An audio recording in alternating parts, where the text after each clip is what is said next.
These are some of the reasons why Ruto will endure a worse defeat than Uhuru Kenyatta and Moi did in 2002. Reason 1. Kenyans did not enjoy the style of leadership of Daniel Toroitich Arap Moi, but they told themselves that that was just one misbehaving individual, that another Kalenjin president in the name of Ruto would be different. But Ruto has become even worse than Moi. So in this generation that is living today, I don't think people have the strength or fortitude to vote for Ruto or any other Kalenjin ever again. In fact, I dare say if Murkomen or Aaron Cheriot want to become presidents one day, they must quickly realize that their boss is actively sabotaging them. Because as we speak, Ruto has sent us back to the dark days where all Kenyans were united against one individual. Here's the tape.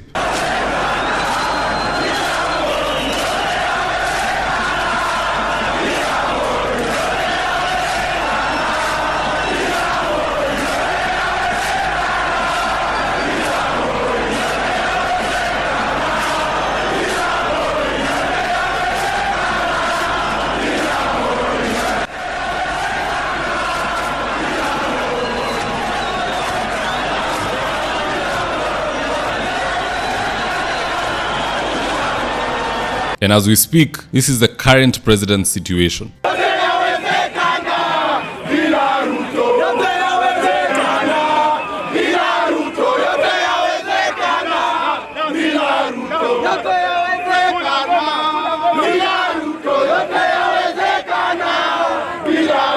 I mean, let's just speak freely here. Do you think this country is willing to be in another situation whereby we are saying Murkomen must go, Cheriot must go, Mandago must go? People are tired. We cannot sing Moi must go, Ruto must go, and then there's another must go down the road. President Ruto was the make or break leader for the Kalenjin community. Like I said earlier, people knew Moi was a bad guy, but wakasema huyo ni mtu mmoja. Haiwezi jameni kuwa that the second leader from that community will also be worse than the other one, or just as bad. So Kenyans are really thinking hard about ever electing a Kalenjin to the presidency. And the person who's making this thought process a reality is the sitting president. Why is it no one has a problem against the Kenyatas? The first Kenyatta or Kibaki or Uhuru Kenyatta? The biggest problem people have with Uhuru Kenyatta is his reckless borrowing. Alipewa inchi ikiwa 4 point something trillion, akawacha ikiwa 11 trillion. No one has borrowed more than Uhuru Kenyatta. He is the father of all debt in this country. But somehow, some way, Uhuru has never oppressed Kenyans. Neither did Kibaki. Neither did Kenyatta the first. But Ruto is doing so.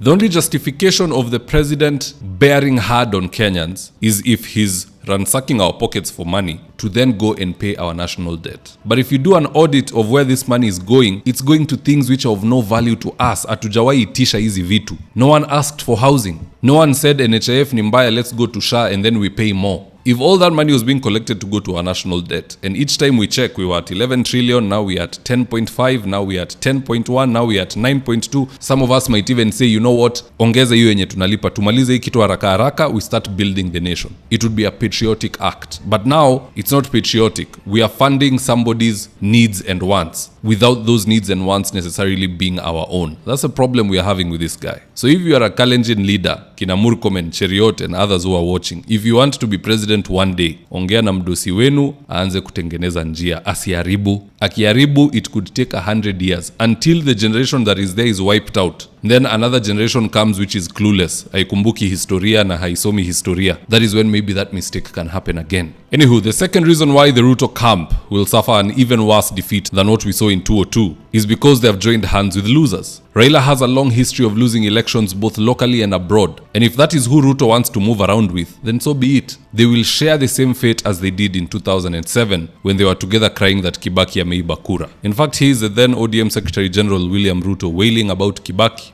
Telling Mwai Kibaki it will not be long. He will have to quit State House because he did not win. We are making it categorical that this is not going to be about a day, it is not going to be about a week, it's not going to be about a month, it is going to be until we are telling Mwai Kibaki. Even in 2027, you will find them crying that Kalonzo and Matiang'i have stolen elections. History does repeat itself. Wait and see. At the end of the day, guys, that's just my opinion. Do let me know your own comments in the comment section below. How do you think the turnout will be for President Ruto in 2027? Is he going to be able to panga namna hii, or ni Wakenya watampanga vile anastahili kupangwa? Do drop me your own comments. I'll do my best to read them and to give you a response. And in the event you're here for the first time, please go on and hit the subscribe button. And if you're watching for a different platform, just head on over to YouTube, search for David Wafula, hit the subscribe button. You're going to be getting a ton of content of this nature. If politics is something you're passionate about, this is definitely the one channel that you really need to subscribe to. Alright guys, adios.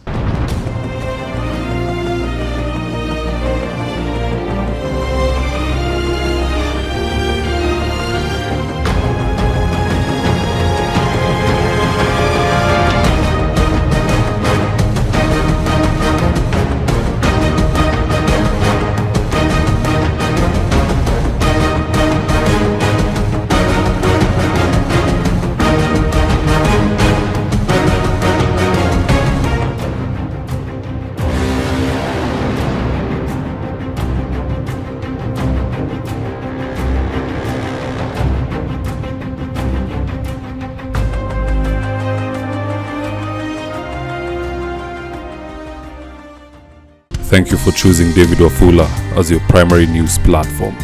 We put countless hours in research, recording, and editing. By showing up each and every day to watch our videos, you encourage us to generate more videos for the viewers. We are on a mission to inform, educate, and build a better tomorrow. To our thousands of followers in a world full of presidents, kings, and queens, you are the real gem. Adios.